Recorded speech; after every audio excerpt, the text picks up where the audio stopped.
मैं इसी स्कूल से पढ़ा हूँ, +1 मैंने यही से की है साइंस में, नॉन मेडिकल में। अशोका बैचमेट हूँ मैं, साथ ही पढ़ते थे हम, साथ ही बैठते थे। इसी कर रहा हूँ अभी centre of excellency government college Sanjauli से, शिमला से। वहाँ से मैं BSc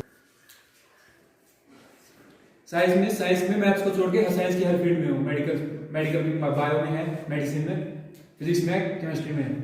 वो किस लिए मिलेगा? या कुछ इन्वेंट करोगे, पेटेंट लगाओगे अपना, हर कुछ बना के नहीं मिलेगा। पेटेंट बनाना है बढ़िया चीज से, लोगों का फायदा हो।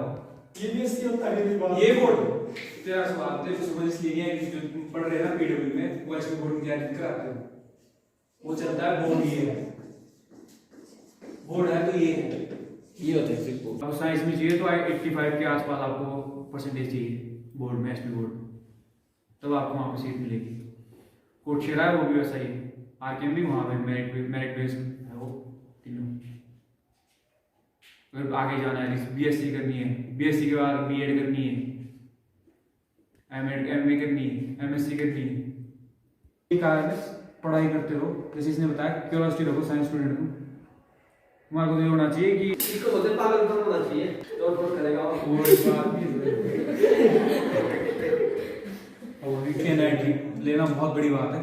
मेरी कोई अचीवमेंट नहीं है, मैं सीधा बता रहा हूँ आपको। बोर्ड में 93% है, वो तो तुम मिला सकते हो पढ़ के, उसकी कोई दिक्कत नहीं।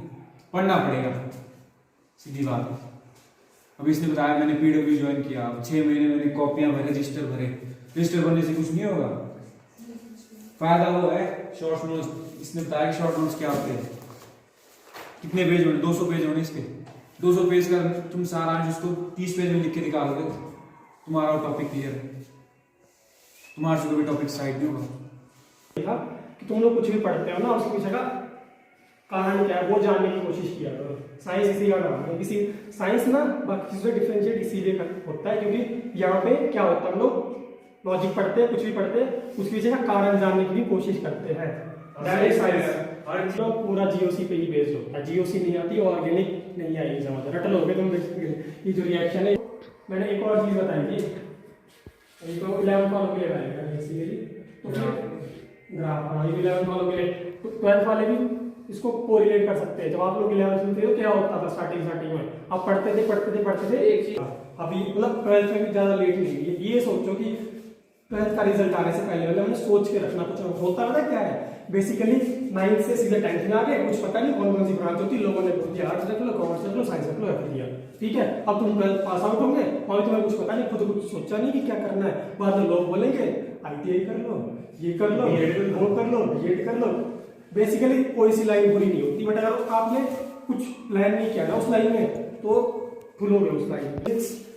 की और केमिस्ट्री की NCERT तो बहुत ज्यादा इंपॉर्टेंट। बायो की भी मैंने सुना है, नीट वालों से कि बायो बहुत ज्यादा नीट बायो से ही आता है सारा, मतलब NCERT से ही आता है सारा बेसिकली। मैथ्स की मैं कह सकता हूँ कि 11th-12th NCERT है ना, मिसलेनियस कर लो, मतलब उतना लेवल नहीं है मैथ्स का। 11th-12th सच बता रहा हूँ, कॉम्पिटिशन में जाओगे ना वहाँ मैथ्स का लगी लेवल IIT रुड़की रहेगा था। तो वहाँ पे मैं कह रहा हूँ कि फिजिक्स केमिस्ट्री जो है ना, बायो भी इंक्लूड कर लो, उसमें तो NCERT पढ़नी पड़ेगी, वो ही मतलब यूज होगा। मैथ्स में कह सकता हूँ कि मैथ्स में तुम्हें मतलब NCERT तो मतलब बोर्ड्स के लिए ठीक है, और उसके लिए NCERT से काफी अच्छा लेवल चाहिए मैथ्स वालों को, बहुत ज्यादा अच्छा लेवल चाहिए। कि मैथ्स NCERT में इतना ज्यादा नहीं है। जो इनऑर्गेनिक है उसकी पूरी NCERT से आती है, हर जगह जहाँ भी जो सन कॉम्पिटिटिव एग्जाम होंगे, कॉलेज में जाओगे वहाँ NCERT की काम आएगी, ठीक है। बोर्ड से जो ड्रॉपर्स होते हैं, मतलब जो NCERT की लैंग्वेज थोड़ी टफ है, मैं मानता हूँ, ठीक है। तो उसके लिए क्या कर सकते हो, रेफरेंस बुक रख लो, बट उतनी मोटी बुक पूरी कोई नहीं पढ़ता।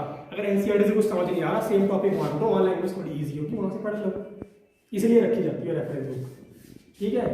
बट जो प्रायोरिटी तुम्हारी है वो NCERT बुक है, पहले वो ही पढ़नी पड़ेगी। उससे समझ नहीं आ रहा तो आप रेफरेंस बुक पे जाओ, ठीक है। सबने रखी होगी वो मॉडल्स वगैरह, मुझे पता है ना, ठीक है ना। This is the law of nature, change तो लॉ ऑफ नेचर ही होता है ना। होता है बेटा, हमारे बच्चे आगे बढ़ रहे, आप भी इसी तरह से आगे बढ़िए, और इंस्टीट्यूशन का नाम, अपने माता पिता का नाम और सोसाइटी का नाम आगे बढ़ाइए, और अपने बारे में सोचिए। सिंटा सर डांटते हैं, अब आगे कोई नहीं डांटता इनको, मेरी टेंशन ले। डिसिप्लिन मैंने इनको भी बताया था कि if you want to succeed in your life you have to learn discipline up to +2। उसके बाद तो फिर आप समझदार हो जाते हो, उसके बाद कोई पूछेगा नहीं। आप हर एक एक्टिविटी में पार्टिसिपेट करिए। रखूंगा। तो आज का सेशन यही खत्म करते हैं। थैंक्स अ लॉट, धन्यवाद।